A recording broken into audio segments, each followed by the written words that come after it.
Okay, guys, so I am still in my pajamas. I did brush my hair, though. I actually got home last night. Joshua fed the kids cereal for dinner, I know.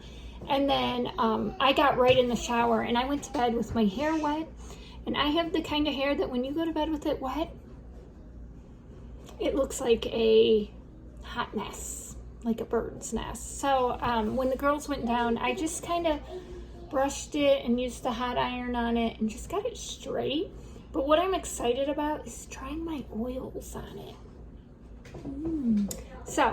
But let me tell you what happened yesterday. So we had been suspecting that the girls had ear infections for a little bit, and I feel bad that I didn't take them in sooner. They both have really bad ear infections. Abigail is on top of that teething, so it's like a nightmare. Last night, terrible. She was like rolling on the floor. She could not get comfortable, and I'm breastfeeding her. I don't want to get into graphics, but I ended up just like, she was on the floor fighting everything, and I just literally laid over her and was like, you're going to breastfeed. And that was the thing that calmed her down. But Charlotte, I was not expecting this. She had a little irritation on her leg, so I was lifting her dress up to show the doctor, and the doctor said, well, that's irritation. That's no big deal. That could be from outside. It could be from anything. But she said, what I'm more concerned about is, and she started looking at bruises. And I was telling her she had been falling a lot because of her ear infections probably. And that's why we were suspecting an ear infection. She had been falling, and then she started complaining about a headache. And so she started looking, and she was comparing bruises. And I guess there's normal toddler bruises and there's not normal toddler bruises. And so we had to go to lab last night and get her platelets checked and her iron checked. They did not check her sugar, though, and I'm wondering if they should have. Don't know.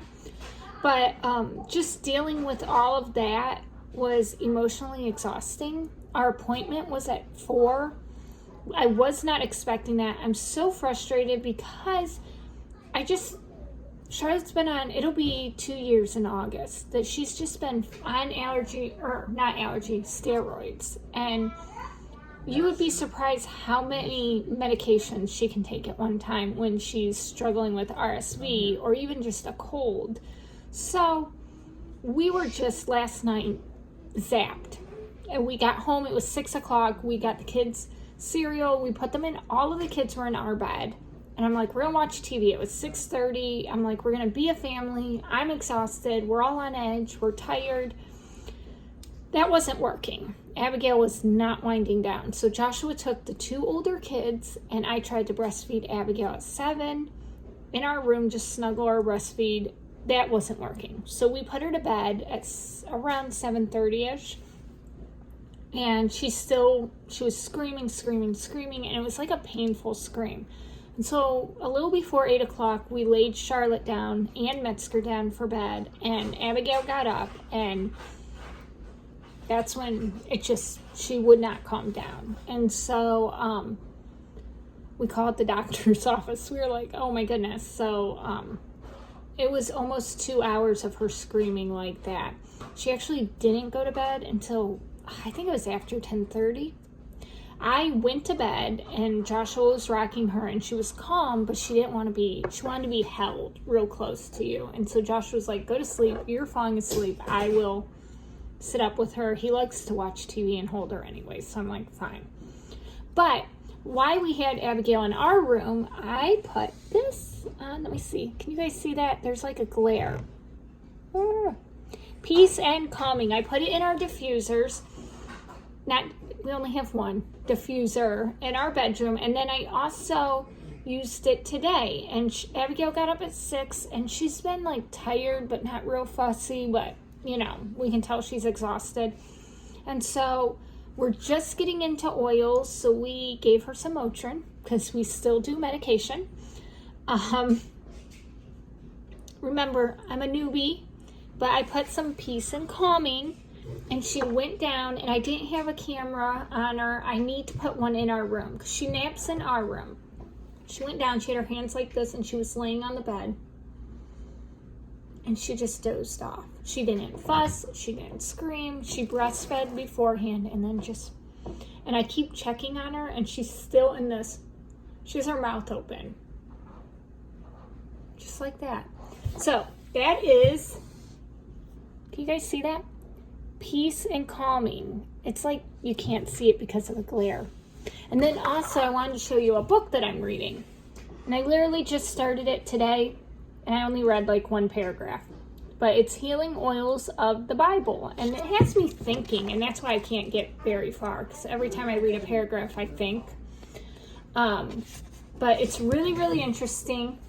I'm going to show you it again. Healing Oils of the Bible by, well, he's a PhD, so Dr. David Stewart. I can't read backwards. Oh my goodness. But I actually am hoping and praying for good test results, but I'm just at that point where I'm like, I'm over it. I am so over this. We go to the medical center way too much. I've decided last night, we're easing into it, but I'm like, we're going to ease all in. Like, we don't have the money to just like overhaul and get rid of everything. And so we need to be, realistic. But I'm like, we're going to do this because I am so desperate. I literally want to cry. I know that the stuff that's wrong with Charlotte is not life-threatening. It's not like she's going to die tomorrow. But it's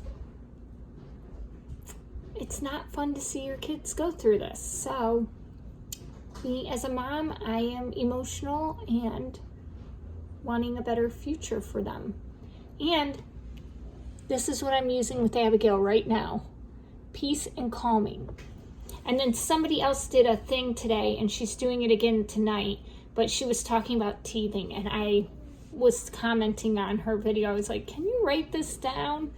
So hopefully we'll get some answers there with oils and teething. So I love you guys. I'm praying for you. It looks like it's going to rain. I don't know if it is, but stay dry, make a phone call, write a letter. I love you. Bye.